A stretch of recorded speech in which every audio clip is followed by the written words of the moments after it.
Ignition sequence starts. 6, 5, 4, 3, 2, 1, 0. Liftoff. We have a liftoff.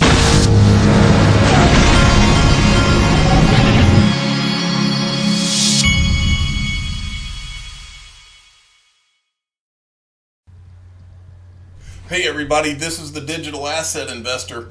I'm going to finish this video today. At the end, I'm going to read something to you that I did on this channel back in 2018, and it's a really good piece, especially for a day like today where XRP had gone down a little bit.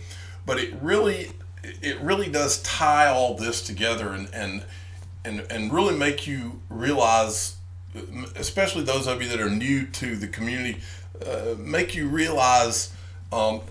It'll help you take a step back and take a look down at things and look at the bigger picture instead of getting focused in on these day-to-day prices and all of this. And it's a really good thing for you to go into your weekend with.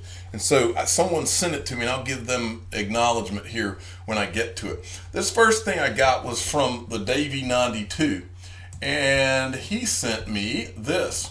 You know what?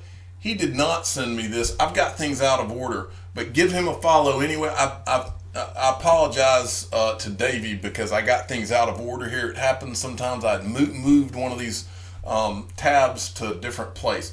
So this one's Ripple Red at Blockchain79. She had sent me this. Said, "Need we say more?" This is something I missed that Brad Garlinghouse had said in his, I think it was in his interview with Yahoo Finance. He said MoneyGram using XRP is a bigger deal than Facebook's Libra. Now, I think that's a pretty large statement right there. Well, here's what's even larger. MoneyGram felt the need to tweet that out as well. That Ripple CEO said MoneyGram using XRP a bigger deal than Facebook's Libra. And they both were tweeting this Cointelegraph article. But I think it's pretty significant that Brad Garlinghouse would even say it first, and then that MoneyGram would tweet that out. I think that says a lot right there. And so obviously it is a pretty big deal. I think you're gonna find out as this gets put into motion more and more that it's a very, very big deal, and hopefully for all of our pockets. Okay. I wanted to let you know Sergeant Obi-Wan at Sergeant Obi-Wan. He's a contributor to my channel. He sends me good information all the time. So I wanted to let you know that he's got a Coil blog now. It's coil.com/u/Sergeant Obi-Wan, SGTOBIWAN. But he's doing all sorts of articles now. XRP future, why big names don't mention XRP, staying strong, strength of being an XRP hodler, exchanges to use, the history of Ripple and XRP, blockchain beginnings. He's going through a lot of good information here. So go and check out his Coil blog here. Okay, next. This is not at first this might look like somebody doing charting. That's not what this is. This is someone that's just telling you what's happened in history. That's why I wanted to show it to you. This guy at Crypt Truth. Do not short XRP Bitcoin today. In the 5 years, in the 5 year of Poloniex XRP BTC history, the most consecutive red is 9 days, I guess. It happened 3 times, and today it's threatening the 10th, I guess. From day 9 low, max drop before moving up was 2.63%. Today's hit 2.07%. After 8%, 15%, and 1,800%. Hope for 1,800, be happy with 8. Shorts would get wrecked. So anyway, I thought that if this is true, if these are true numbers of what's happened historically, that's pretty interesting information. Okay, Cinnamon Video. For those of you that don't know, Cinnamon Video, as I recall, is a spring initiative for Ripple's spring initiative, and it's a video platform that is being created which will use XRP. That is my understanding. It says, early access is here. We are currently testing our platform exclusively with content creators. So if you know any that would like to join the fun, let us know. More for creators. So this is exciting right here, folks. I'm going to look into that myself. And I replied to it. Okay, from Jonathan D at XRP_YD7 sent me two things. The first one is this about Binance. Exciting developments coming soon for Binance US. Remember, one of the executives from Ripple left Binance, or left Ripple, is my understanding, to go and be the CEO of Binance US. And what they're talking about here is that what their framework is going to be for adding digital assets. And then they look at these are the digital assets that they are looking at as of today at possibly adding on to Binance US from the beginning, I guess. And so you'll see that XRP is there, some of the others that I like, ADA, Bitcoin's there, Holochain is there, that'll be big. Mana is one that I've heard, what's his face, Barry Silbert talk about a lot. Of course, we got Stellar, and then BAT, BNB, Ethereum, of course, Ethereum Classic, Litecoin, VET we've talked about before. So anyway, a lot of the popular digital assets they're looking at. Now, before I leave this, this is pure, what I'm about to tell you is purely me talking out loud. I have no information that this is true or whatever, but I do believe that this will be the case, personally. Remember, Binance, at the beginning of September, Binance that we've all been using, Binance.com, is no longer going to, you need to get your digital assets off of Binance if you haven't already. They are closing Binance.com, which is located outside of the United States. They're going to be opening up Binance.us. Well, this is just a theory of mine. Maybe someone can show me that I'm wrong, but for Binance to get the approval to come and open up shop in the United States, I would bet, this is, like I said, this is just me talking. I would bet you that the United States, in other words, the IRS, is going to know, and I'm giving you this as a warning. I'm telling all of you out there who have been doing transactions on Binance, you need to make sure that you are reporting your transactions that you've made on Binance.com to the IRS, because I believe, this is just my belief, I believe that the IRS will have access to that information. I believe if I was betting, I would say that that was part of the agreement to be able to open a Binance.us. And why wouldn't they? I mean, everybody needs to be above board anyway. So, and it goes in line, it goes hand in hand with this. From CoinDesk, 15 nations are said to be planning to set up a system to monitor crypto transactions alongside the Financial Action Task Force. So, I don't care where you're doing your transactions, you need to assume that you've got to keep track of those transactions and make sure you're reporting that to your taxing authority. Don't think that you're going to get away with not paying taxes on crypto. Okay, and next from XR2D2 sent me this. Michael Gove suggested closing British banks the day after Brexit to prevent financial chaos. This is from Business Insider. I just wanted to show you this to let you know that if it's in a bank, you don't just like if you don't have your private keys, you don't technically own digital assets. Well, if you've got money in a bank, that's just like them having your private keys. They can declare a bank holiday, and just like they did in Cyprus that I've shown you before, they can shut that thing down and you're out of luck. They can shave your savings off, and that's what they'll do if they have to do it. So you've been warned. Next, saw this from PhDJ Does Tweets. Oops, I did it again. I'm showing you this because I did it again too today. Oops, I did it again. Bought some more XRP today. And to send you off properly into the weekend, a very special version of somebody who also did it again. A true must watch to cheer you up. Have a great weekend, everybody. This is some version of vintage Marilyn Monroe style Britney Spears. I'm going to watch it when I finish this video just because I'm curious. I've never seen it before. And then there's this from 432XRP. For all of my XRP family with love, the waiting is the hardest part. However, I do believe it will all be worth it. It will all be worth it. Now, I want you all to listen very closely. I'm going to read this. It's not too long. I'm going to read it to you because this is what you need to understand. Any of you who are feeling like you are weak hands, and that I like to show things like this to reiterate how big what you are a part of is, and all of you need to sit down, take a step back, and listen to what I'm about to read to you. This is sent to me from XRP Golem at Andrill_King. This is from the Palm Beach Research Report. It was put out on July 9th of 2018, called The Great Crypto Conspiracy of 2018. Listen and listen closely, folks.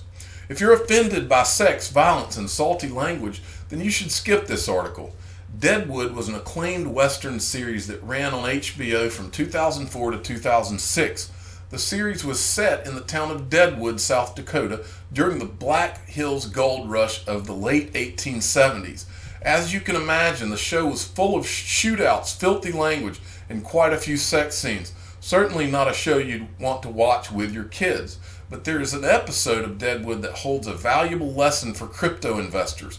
During the Dakota Gold Rush, regular folks who got in early made fortunes. These weren't mining magnates or industrialists. Much like today's crypto investors, they were savvy speculators pouncing on an opportunity. What happened to all those early stage prospectors? In fictionalized Deadwood version, wealthy miner George Hearst, father of publishing magnate William Randolph Hearst, swindled them out of their mining shares. This wasn't too far from the truth. According to the rumors at the time, Hearst used murder, intimidation, and misinformation to force people to sell their claims. He even purchased newspapers in town to influence public opinion. Crypto investors will recognize the strategy Hearst used. In a bid to buy in cheap, Hearst's agents started to float rumors that the government would seize all the land in town. Prospectors believed the rumors and sold their mining stakes for pennies to Hearst's agents.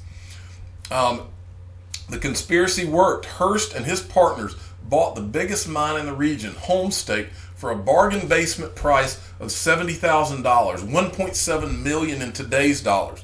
Homestake would become the richest gold mine in U.S. history. From 1879 to 2002, the mine produced 44 million ounces of gold and 9 million ounces of silver. At today's prices, that's a combined $56.5 billion in precious metals. I'm seeing a similar heist play out in today's crypto markets. Who's behind the conspiracy? Every day we hear in the press how the Securities and Exchange Commission is cracking down on cryptocurrencies. We hear about the Commodity Futures Trading Commission is starting a new investigation. We hear JP Morgan's CEO saying he'll fire any of his employees buying cryptos. Then we find out his traders in London are buying with both hands. We hear central banks float stories designed to scare and ward off crypto investors. In February 2018, the Polish central bank even admitted it hired a firm to spread a smear campaign against cryptos. And do you remember IMF head Christine Lagarde saying central banks need to band together against cryptos? Friends, the great crypto conspiracy of 2018 is upon us all year long. Now, granted, this was written in 2018, and you're already seeing a lot of this kind of start to change, but you need to understand how these people think. This is me speaking right now, by the way. Okay, I'm picking the article back up. All year long, we've been under assault by rumors of central bank collusion against cryptos, threats of bans, endless investigations, and the ceaseless drumbeat of negativity from the traditional press. And yet, amid this shower of negative news, careful observers will have noticed institutions are actually running into crypto investments. Today, I'm seeing banks, regulators, and the press drown the market in negative news.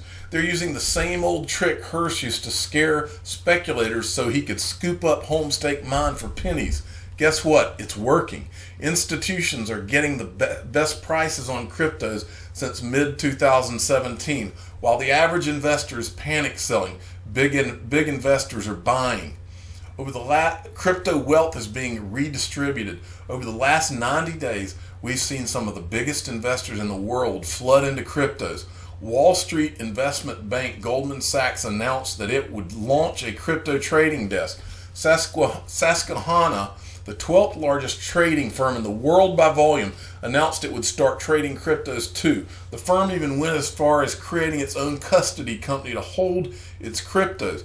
Billionaire investor George Soros, one of the world's greatest money makers, gave the green light to his team to buy cryptos. Coinbase, one of the world's largest crypto exchanges, launched a crypto index fund for wealthy investors and institutions. Financial services company State Street said it's considering acting as a custodian for Bitcoin. State Street has $2.7 trillion under management. Wellington Capital, with over $1 trillion of assets under management, stated its intentions to start trading Bitcoin. The Rockefeller family's venture capital firm, Venrock, said it's also buying cryptos. Every important lawyer I talk to in the investment space is overwhelmed with crypto questions from their institutional clients. That's just the latest evidence that institutions are trying to get into this market, not stay out of it. Don't fall victim to this conspiracy. Friends, make no mistake, we're in the middle of a massive handover of wealth from individuals to institutions. I saw this happen after the housing crisis in 2010 to 2012, when institutions started buying up foreclosures by the thousands, but individual investors couldn't get a mortgage. I saw it in 2003 after the dot-com crash, when institutions started buying up the internet and technology stocks on the cheap. But on CNBC, they kept telling the public it was too early to buy. I saw it during 1994 to 95, when institutions scoffed outwardly about how dumb money was buying internet stocks while they were loading up as individuals were selling. I've seen this institutional blueprint for stealing wealth play out again and again. Don't be a victim of this strategy. The key is to focus on what institutions are doing, not what they're saying. Across the world, institutional investors are embracing cryptos, not rejecting them. Just as George Hurst made his fortune using misinformation to buy the Homestake mine on the cheap, institutions know they will make vast fortunes buying cryptos at depressed prices. Otherwise, they just wouldn't bother with it. Don't be a statistic. Stay strong. Keep your position sizes rational. We will ride the wave of misinformation through this dark valley of despair and into the bright sunlight of the life-changing future ahead of us. Let the game come to you. All right, now folks, now this is me talking, and I want to tell you, and I was talking on the phone today with one of the YouTubers that live streams a lot, and I was telling him, I said, man, listen, here's the way I see XRP. If we are 1,000% wrong about XRP's utility, here's what we're still going into. We are in an environment where we are light years away ahead of where we were back in 2017 when the price of XRP ran up to $3.80 or whatever it did. We're light years ahead of that. Back then, and even to today, there's probably less than 1% of the population that even knows what Ripple is or XRP is. Probably less than 0.1%. In our worst case scenario, in the worst of the worst case scenario, you're gonna have you already know that Wall Street is coming in. You know that they're all coming. In a worst of the worst case scenario, my feeling is that 15% of the world has yet to join the party, and that's just if we assume that we're wrong about everything and it's just going to be a little bit of a speculation craze, and that's that. And say 15% of the population gets into crypto, or even 5 at that, folks. Even 5 to 15%, and it's game over if you've been here through all of this. But think about that for a minute, because we're not wrong about the big picture.